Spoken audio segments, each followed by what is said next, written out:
인생을 살다 보면 크고 작은 선택들을 하게 됩니다. 선택의 결과에 따라서 인생의 항로가 변경되기도 하죠. 저는 지난 휴가 때 교회에서 배려해 주셔서 참 잘 쉬고 왔습니다. 그런데 그 휴가 때 참 많은 선택을 했습니다. 짧은 기간 중에 그렇게 많은 선택을 한 것은 처음이었던 것 같아요. 결혼 준비가 참 쉽지가 않더라고요. 그래서 이곳에 계시는 이미 결혼하시는 우리 성도님들 정말로 존경합니다. 네. 네, 많은 계약서를 그렇게 진행하면서 가장 기억에 남는 것은 결혼 반지를 선택하는 일이었어요. 다들 해보셔서 아시겠지만 이것이라고 말하지 않겠습니다. 이 아이라고 표현하겠습니다. 이 아이를 선택하면 저 아이가 아른거리고요. 저 아이를 선택하면 이 아이가 또 아른거리는 그런 굉장히 기묘한 상황을 경험하게 되었죠. 정말로 선택하기가 참 어려웠습니다. 근데 감사하게도 제 여자친구는 굉장히 호불호가 강한 사람이어서 이것이면 된다라고 그렇게 굳게 가는 반면에 저는 이게 나을까 굉장히 많은 시간, 저 때문에 시간이 더 오래 걸리는 그런 신기한 상황이 펼쳐지기도 했죠. 근데 저는 이렇게 반지를 선택하면서 참 인생의 진리를 한 가지 깨달았어요. 왜냐하면 어떤 것이었냐면 선택에는 반드시 포기가 따른다라는 것이었습니다. 하물며 이렇게 반지 하나 선택하는 것임에도 많은 고민과 또 미련이 남는데 인생의 선택에 있어서는 얼마나 많은 고민과 또 미련이 남게 될까요? 오늘 본문은 두 가지 갈림길에서 한 가지를 선택해야만 하는 사도 바울과 또 사람들의 모습을 보여주고 있습니다. 먼저 사도 바울의 선택과 또 그 어떤 것을 포기했는지 한번 살펴보고 싶습니다. 오늘 본문 9절과 10절 말씀입니다. 함께 읽겠습니다. 여러 날이 걸려 금식하는 절기가 이미 지났으므로 항해하기가 위태한지라 바울이 그들을 권하여 말하되 여러분이여 내가 보니 이번 항해가 화물과 배만 아니라 우리 생명에도 타격과 많은 손해를 끼치리라 하되 아멘. 사도 바울의 선택 무엇이었습니까? 로마로 향하던 항해를 잠깐 멈추고 지금 있는 미향이라는 곳에서 겨울을 보내자라는 것이었습니다. 본문의 시기는 구절에서 이야기하고 있듯이 금식하는 절기가 지난 때, 즉 속죄일이 지난 때라고 볼 수가 있습니다. 속죄일 이때가 언제냐면 9월 말에서 10월 초가 지났다는 것이기 때문에 즉 겨울을 지나가고 있다라고 말할 수가 있겠죠. 보통 그 당시 11월부터 1월까지 겨울이죠. 이 겨울이었기 때문에 대부분은 항해를 하지 않는 시기였다고 합니다. 왜냐하면 굉장히 항해하기에는 위험한 시기였기 때문이죠. 그래서 사도 바울의 선택이 무엇이었냐면 항해하기에 적합한 시기가 올 때까지 기다리자라는 것이었죠. 하나님께서 때를 따라 정하신 그 적합한 시기가 올 때까지 미향이라고 하는 지금 있는 이곳에서 조금 더 기다리자라는 것이었죠. 이미 1, 2차 전도 여행을 통해서 항해를 많이 경험한 사도 바울이었기 때문에 어쩌면 경험에서 나온 그런 말이었을 수도 있고요. 또 하나님께서 성령의 감동을 통해 또 하신 말씀일 수도 있었을 건데요. 근데 이것은 마치 하나님의 때를 따르는 기다린 것 같았을 것입니다. 그러나 사도 바울의 선택 역시도 포기해야 하는 것도 있었습니다. 그것이 무엇이었냐면 그들이 현재 있는 미향이라는 곳에서 겨울을 나야 한다라는 것이었죠. 그건데 제가 한번 찾아보니까 미향은 겨울을 나기에 참 어려운 곳이었다고 합니다. 추울 때 춥고 그래서 겨울을 나기에는 또 선원들과 또 사도 바울이 좀 어려운 곳이었다라고 학자들은 그렇게 기록하더라고요. 그래서 예를 들면 굳이 한 여름에 동해바다를 뒤로하고 춘천에서 대구로 휴가를 가는 느낌이랄까? 라고 생각을 하면 될 것 같습니다. 굉장히 어려운 선택이었겠죠. 이처럼 사도 바울의 선택에는 이와 같은 포기가 뒤따랐습니다. 반면에 다른 선원들과 선주 또 선장은 어떤 선택을 했을까요? 본문 12절입니다. 그 항구가 겨울을 지내기에 불편함으로 거기서 떠나 아무쪼록 베닉스에 가서 겨울을 지내자 하는 자가 더 많으니 베닉스는 그레데 항구라. 한쪽은 서남을 한쪽은 서북을 향하였더라. 선장과 선원들의 선택은 보시다시피 당장 베닉스에 가서 겨울을 보내자라는 것이었습니다. 앞서 말씀드렸듯이 그들이 있는 미항이라는 곳은 겨울을 보내기에는 좀 부족한 곳이었고 좀 많이 어려운 곳이었기 때문에 그들이 그곳에서 겨울을 보낸다는 것은 자신들의 수고와 희생을 동반한다라는 의미가 됩니다. 분명히 근데 그들은 속죄일이 지난 10월 초 이후 또 10월 중순에서 1월 사이의 항해가 쉽지 않았음을 선원이었기 때문에 누구보다 잘 알고 있었을 겁니다. 그런데 자신들의 수고와 또 자신들의 안위와 자신들의 편안함을 포기할 수가 없었던 것이죠. 그래서 그들은 베닉스로 가기까지 항해의 위험을 감수하면서까지 베닉스로 가자고 그렇게 외쳤던 것입니다. 당장의 항해가 좀 위험해 보일 수도 있지만 거리가 그렇게 먼 것도 아니고 조금만 더 항해를 하면 내 생각에는 굉장히 이 3개월이라는 그 겨울의 시간을 편하고 따뜻하고 안락하게 지낼 수 있을 것 같다라는 선원들의 판단이 있었던 것이죠. 그 모습을 보면서 사도 바울은 분명히 위험하다고 경고합니다. 그러나 백부장은 선원과 또 선장의 또 선주의 말을 그렇게 믿게 되었고 그 결과 그들의 선택을 따르게 되죠. 아마 항해의 경험이 더 많았던 선장과 또 선주의 말을 사도 바울의 말보다는 더 믿었기 때문이 아닐까 싶습니다. 결국 선장과 선원들의 선택을 취한 알렉산드리아라는 사도 바울이 탄 배는 베닉스라는 곳으로 항해를 시작하게 됩니다.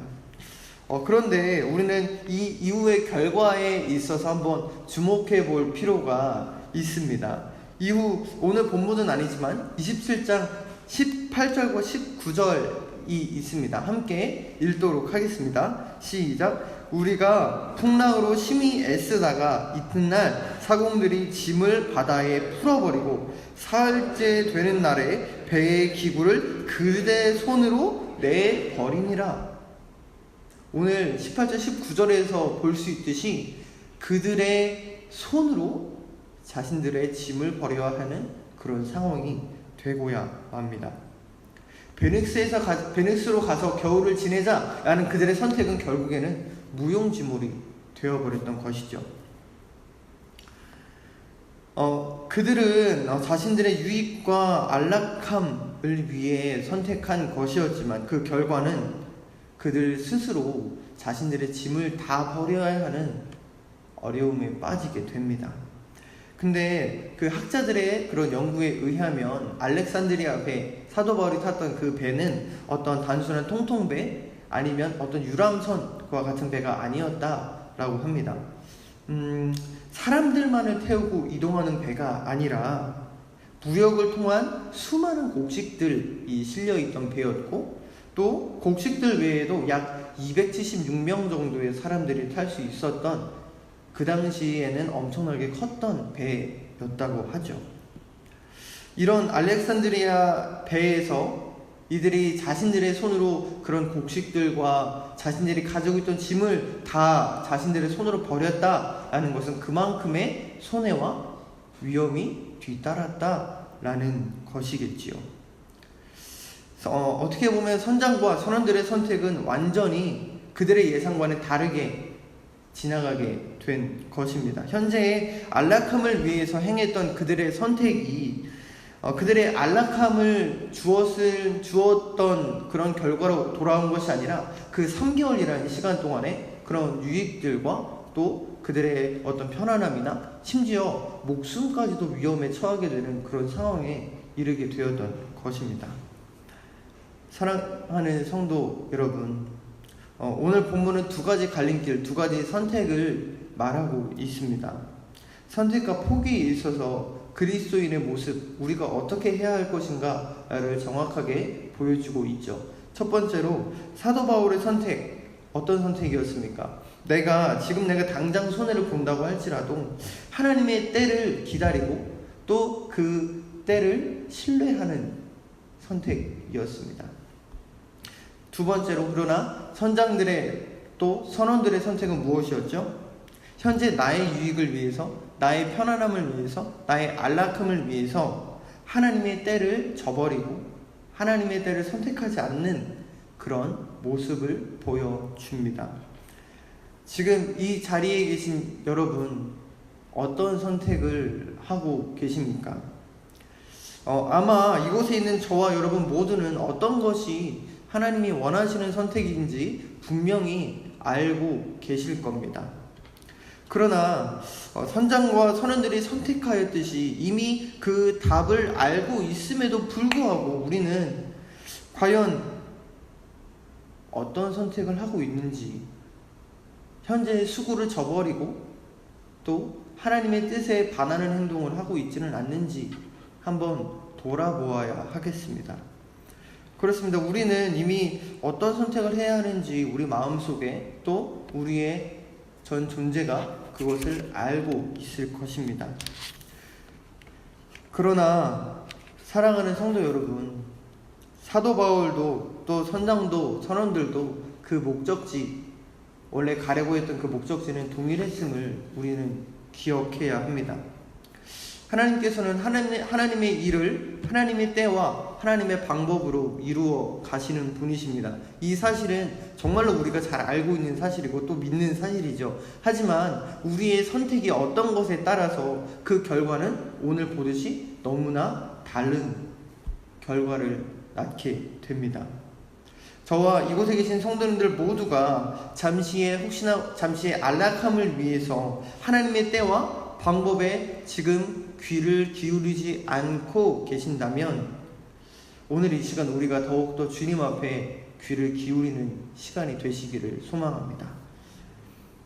오늘 본문 앞쪽으로 우리의 시선을 잠깐 또 이동을 해보면 이 시간 제가 어제 이 말씀을 준비하면서 유독 또 눈에 들어온 한 단어가 있었습니다. 무엇이었냐면 바로 1절에 사도행전 저자 누가가 주어를 우리라고 표현한 것입니다.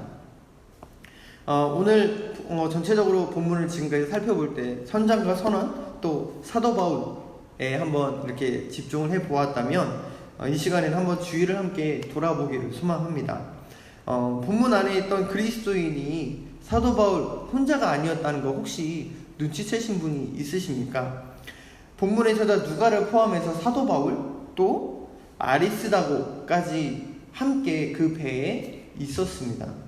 뿐만 아니라 사도 바울과 같이 사역한 적도 없던 아드라모테로 배 안에 있던 백부장 율리오라는 사람까지 사도 바울에게 큰 도움이 되어서 동역자가 되어서 그 배 안에 함께 있었던 것이죠.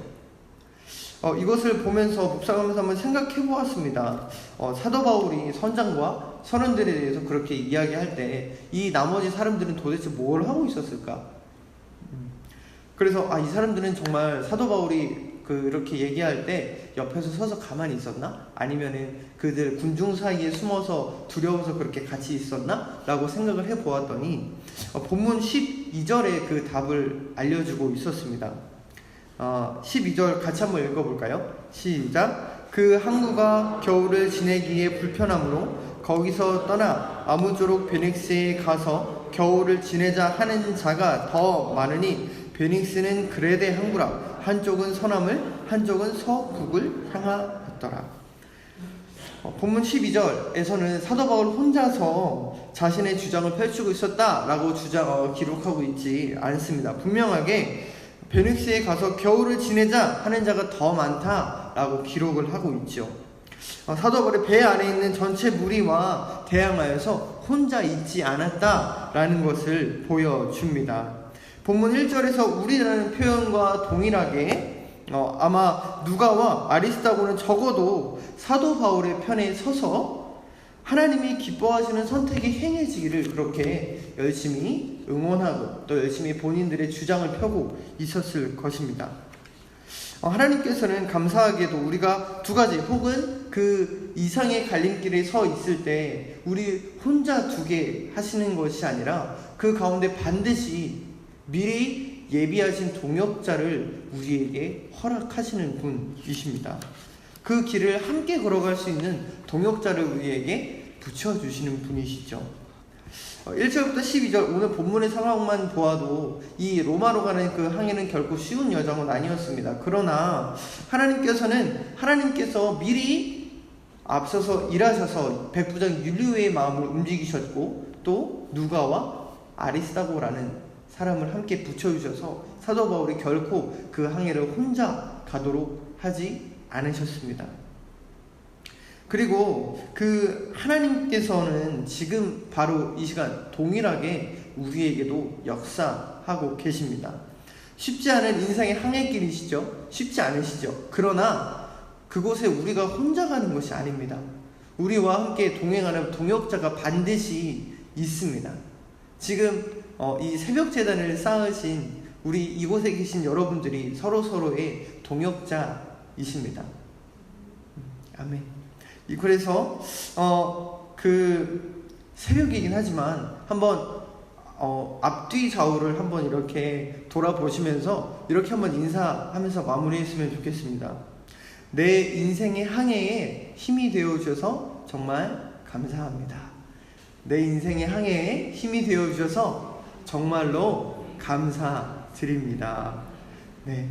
지금 이 자리에 있는 분들과 함께 믿음의 싸움을 싸워가시고 믿음의 항해를 해가시고 끝까지 하나님이 원하시는 그 선택을 하는 동역의 시간 또 동역자들이 되시기를 주님의 이름으로 소망합니다. 이 시간 함께 기도하겠습니다. 첫 번째로 기도하실 것은 주님 우리 자신의 또 우리가 잠시의 안락함보다 주님 뜻에 귀 기울이는 하루가 되게 하여 주시옵소서.